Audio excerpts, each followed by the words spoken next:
Salam sejahtera dan bertemu kembali di channel saya BPJ.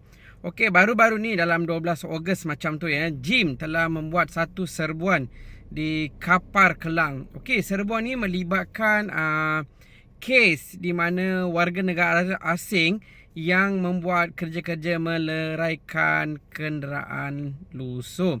Okey, kalau kita baca kenyataan media yang dikeluarkan oleh JIM dan media-media dalam media sosial ni okey, seramai 17 orang Pakistan dan 3 orang Indonesia telah ditahan dalam operasi ni.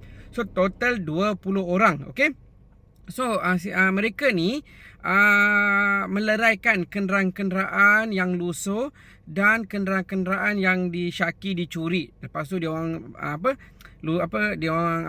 orang kata meleraikanlah kenderaan ni. Dan ada juga dikatakan berikutan kes satu MPV syarikat pengurusan jenazah yang dikatakan hilang turut dipercayai ada kaitan dengan kumpulan ni lah. Okey. So kalau kita tengok dalam laporan 17 lelaki Pakistan ditangkap. Okey, susulan tangkapan 3 warga negara Indonesia dalam operasi sama tu, JIM telah mendapat tahu ataupun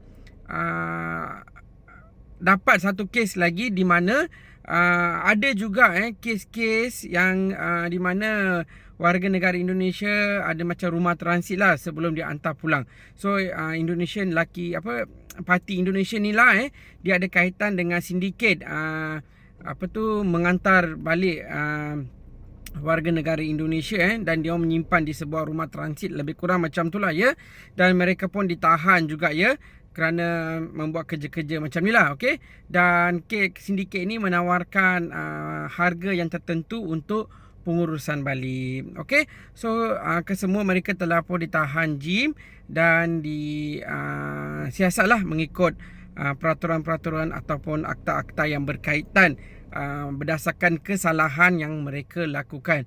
Okey, jadi kepada warga negara asing yang masih berkeliaran secara tidak sah di Malaysia ni, ambil peluang melalui program repatriasi migran dan pulang ke negara anda dengan cepat dan selamat. Okey, sekarang kalau kita tengok operasi sangat banyak di mana-mana.